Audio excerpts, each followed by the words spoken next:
Don't you just hate it when your favorite character is out of character? When you buy a book with, your favorite Marvel or DC superhero and it's by a new creative team or whatever, they're in an event, and all of a sudden your favorite character is saying things and doing things that just don't seem like what they would normally do. The character that you have in your head would never do this. That's what it means when a character is out of character. When a story takes a character and twists them and turns them to fit whatever the plot needs, to fit whatever the story needs, and doesn't necessarily ring true for the character. Now, this is something that people complain about all the time, but I contend that a lot of times it's actually just us not letting our faves grow up and evolve.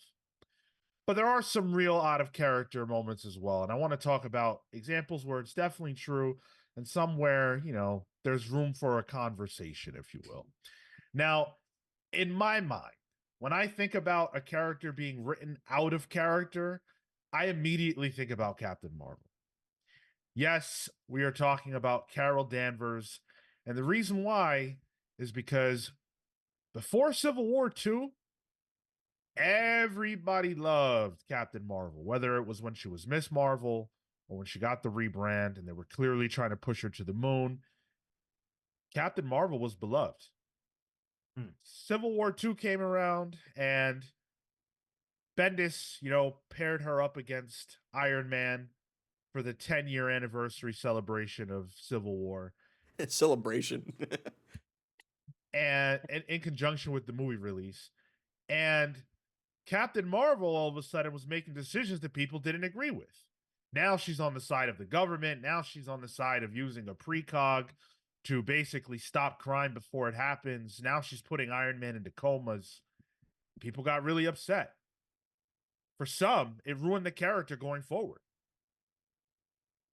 I've actually never felt like that was an out of character situation, So if What? you You look mean at the it, captain of the yeah, Air Force deciding with the government? right? and if you look at it from the original Civil War, Miss Marvel was part of the Mighty Avengers, which was the pro registration team, from what I remember. So I don't think that was out of character.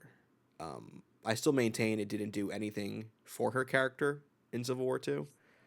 I think what was out of character wasn't necessarily the side she chose in the dynamic of Civil War Two, like which side do you choose, but more as the characterization of her.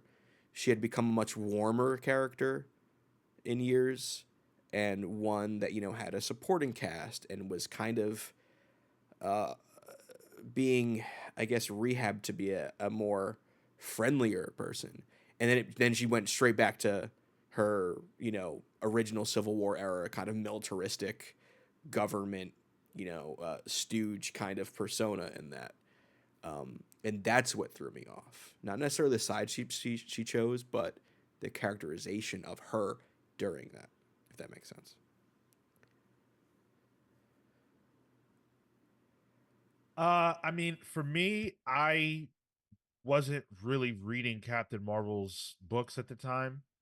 My familiarity with her really came from Bendis's time with her during the Avengers runs, and then whoever was writing her at that time. I don't remember who it I was. think it was still Kelly Sue. No, not during the mid 2000s. I Right. don't remember if it was Peter David or who it was, but um, so my familiarity with the character comes from that time, and I never interpreted her as like cold or you know un weirdly standoffish or anything like that. I really liked the character. I thought that when Civil War II rolled around, she was making a difficult decision, based on the circumstances that she was presented with, and that for some reason there was more of a spotlight on her than there was on the behavior of Captain America or Iron Man, even though Iron Man got lambasted in Civil War One as well. It almost felt like she wasn't allowed to take this side because she was a woman. That was how I felt. And I don't understand why you can't have a character like that. Like not everybody in the world is left wing, for example. So how come Captain Marvel can't be on the side of the military or lean that way? It makes sense based on her background and everything else. I have no issue with that. I just fact checked. It wasn't Kelly Sue. It was Tara Butters and Michelle Fazekas. This was the Chris Anka Alpha Flight era of Captain Marvel, What year? Because what year are you talking about? 2016. I was talking about 2006. Oh, Like I'm the original. the I was original talking Civil War. about the I original getcha. I Civil getcha. War. That yeah, she wasn't even. She had just the smut cover books when she was Miss Marvel. Then Any other thoughts on that? and Miss Marvel specifically, or just like Civil War too. Just the general idea of what we're talking about. Yeah, I mean, if we're talking about characters that are out of character, maybe Cale can shed some light on this one. But I always thought, as much as I like Identity Crisis, Jean Loring and her turn in that, even as a casual fan reading that, was like, whoa, hold on a minute.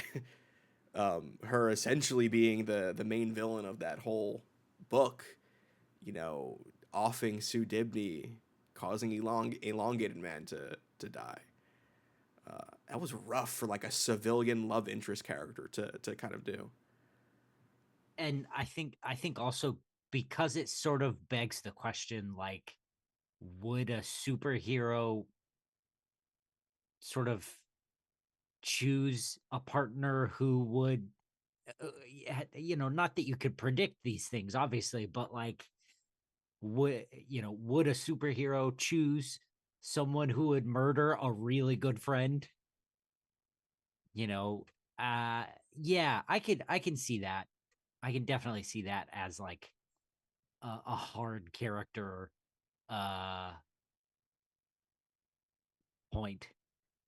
The the and the thing about that story too is it's a lot like Tom King's stuff in that that book is built around characters who, you know, when Identity Crisis was coming out, didn't get a ton of play.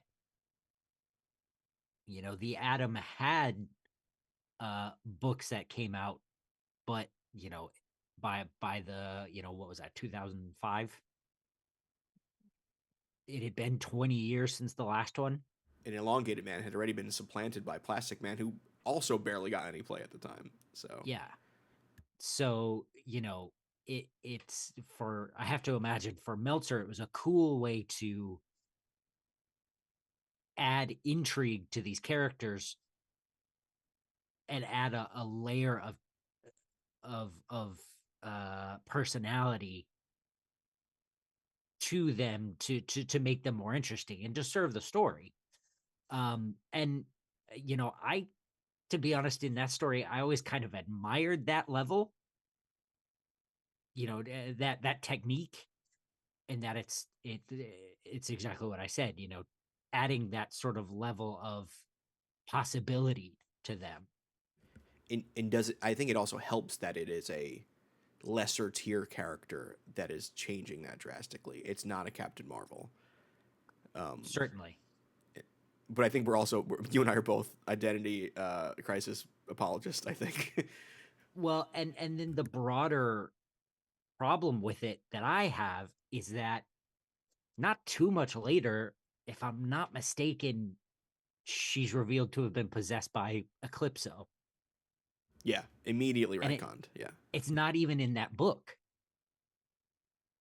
Like, if that's what the book were about, it'd be like, okay. But it's not at all. So yeah, I could definitely see having a hard time with something like that.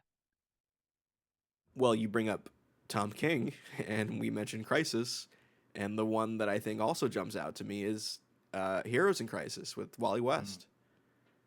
And I know Sean, you guys did you guys do you guys as in before I was on the show, but did you reviewed all the issues, right? Or you talked about every one of the issues? Oh yeah. Yeah. Yeah. That was wildly out of character, I felt.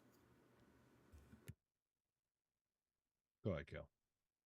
Wally, if you've listened to our interview, reviews of Cy Spurrier's Flash, and trying to explain Wally West to Marco, Wally West is a big sticking point for me.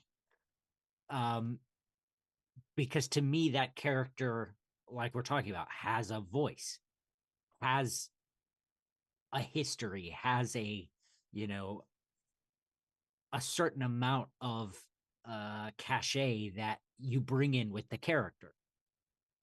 But with Heroes in Crisis, it was weird because it didn't feel justified. It was a swerve for the sake of a swerve, it felt like. And I think a lot of people criticize Tom for doing things like that, taking a character and warping them outside of the norm of what they normally would do for the sake of story.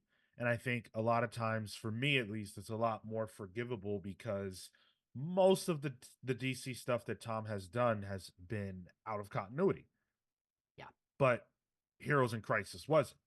So Wally's behavior actually matters and sticks. And for me, as someone who didn't even really know that much about the character, Wally had just been brought back not that long ago. Yep. It was like, okay, well, I don't care about this anymore. I'm not going to invest in this character. And DC actually had to take some years to rehab. Yeah. That was directly post Doomsday Clock, right? When he came back, or Rebirth rather. I don't know, whenever it was. Okay. But yeah, that's one where it's like Gene Loring is maybe a little more acceptable because she's Gene Loring. Wally West was everyone's Flash for 30 years. well, more than Barry would have been, Barry, right? yeah. Yeah.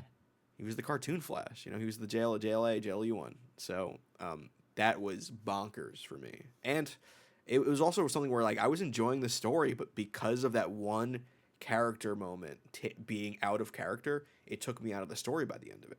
I was enjoying the stuff they were doing with like Kid Devil and Harley Quinn stuff and Poison Ivy and those little kind of character beats in and out that I thought was great character work. But you take one high profile character, turn him out of character, takes me out of the whole thing. Yeah. And that's sort of the problem. Like if the character sort of makes a move that doesn't make sense, I feel like even if you don't have a a, a perspective on the character, like you can tell when something like that doesn't make sense. Yeah, I guess. I mean, I feel like there are times when the closer you are to a character, the more you have a set in stone perspective on what they can and can't be and do and say. And the less of that you have ingrained in you, the more you either don't know or give leeway to things that might otherwise rub a more, you know, knowledgeable reader the wrong way. I can't read the current Avengers run because the characters don't feel like the characters that I'm used to reading. And their relationships don't feel like the relationships that I'm used to. And so for me, they're out of character. But for somebody who cares less, or those characters, they're just not as familiar with how they operate, it just doesn't matter. And so I feel like this really does a lot of the time come down to, you know, how much do you know? Because if you've never encountered Wally before, Heroes in Crisis, can it really be said that it's out of character in your world, in your mind? Is that going to matter to you as much as it does to somebody like Cale, for whom that is the Flash? It's a very interesting sort of tightrope. I think of Strange Adventures. I know that's out of continuity, but my familiarity with Adam Strange as a character was pretty much non-existent before that. I had read like the Wednesday comics Strange Adventure stuff, and that's it.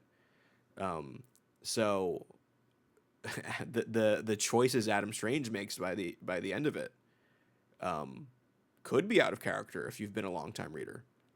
But for me, that's all it was, and I enjoyed it for that comic. It's like, yeah, he is a guy that has to make horrible choices sometimes. But I found it to be a good character study. But who knows what the OG Strangeheads feel about that?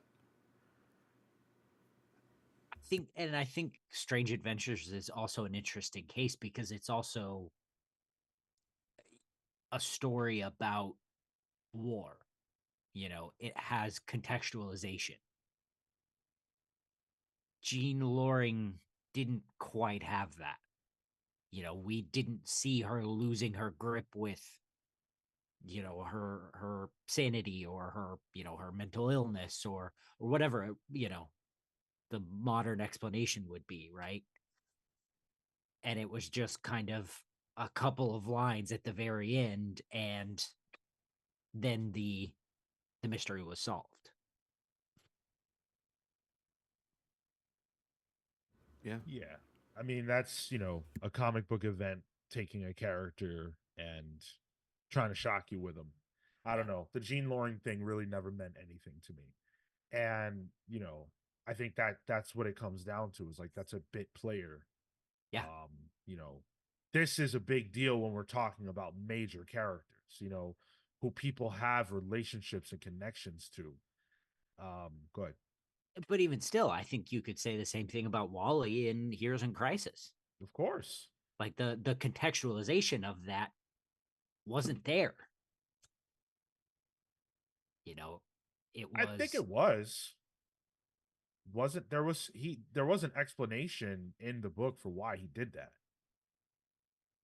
Even It wasn't a somebody who good was, one, but it yeah, was there. yeah, well, even yeah. somebody I who was guess I trying guess to that bat for it. There was I guess they that's what I attempted to mean be. is like there's an explanation, but then there's also like think about that versus Adam Strange and Strange Adventures, right? Like we understand where Adam Strange was. We are told where Wally was. For me, I think I am very open to giving creators leeway to do the things that they need to do with characters if I can see the way in which it aligns with the character. My favorite example is Tony Stark in Civil War One. Most people that sit on the internet and chatter about that say that he was out of character, and I've never agreed with that. I think he was perfectly in character as somebody who was actually reading the books that were coming out at that time.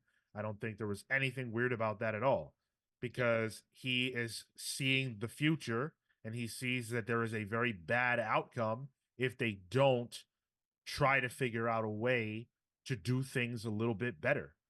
And he's going to be the guy in the front line to take control of a situation like this. People thought Tony Stark was out of character in Civil War One. Yes. What? Oh yeah. The Yeah. capitalist weapons manufacturer was siding with the government, being out of character. Well, even more than that, like, not too long before Civil War, the extremist thing happened where he, had his suit injected into his veins and then it was all stolen from him. And he watched his suits, commit, atrocities. So like that build up for Tony up to Civil War makes perfect sense to me. Yeah, if you were reading the books at that time, I mean, the writers themselves literally knew what was coming. Yeah. And it just all aligns, but even if you go before that, you know, the idea that the Avengers are this great big super team that are protecting the world, if that goes wrong, right? If some young upstarts, screw it up, if they mess up, who's Tony going to blame that on? Tony's going to look at himself. Mm. I've never questioned it. Especially post Disassembled, where a whole bunch of his teammates died. Absolutely. Yeah. Absolutely. So I think it just winds up being like it's only out of character if the writing doesn't give enough justification. Like Wally, maybe it kind of was a quick turn for me in Heroes in Crisis. But if there's like with Tony in Civil War, like there's stuff building up to it that can, there's a clear line that leads to a certain outcome where it doesn't feel like the plot, you just need to be plugged in there. Like I feel Tony was kind of plugged into Civil War 2 because it's Civil War 2 and you needed to put Iron Man in there. And I think Steve was off the board. So you couldn't do that. So like I feel like that was more plug and play where a big change can be a little more understandable if the story brings it there. But I also think there's an element of opinion that the audience brings, you know, because any appearance could be someone's first, could be someone's first book. And at the end of the day, if the company says this is how they act and this is it, what do? Gotta swallow the pill. We toss it aside and wait for the next one. You get on the internet and you complain about it. Oh, right. Yes. I forgot about that. So obviously everybody has their list of characters that they feel were written out of character in this or that story. What are yours? I would love to hear your examples of some characters you think were mishandled, and why it mattered to you so much in that particular instance. Sound off in the comments. Make sure you guys are subscribed. Like the video if you want more stuff like this. Thank you so much for watching. We'll see you in the next one. Take care, guys.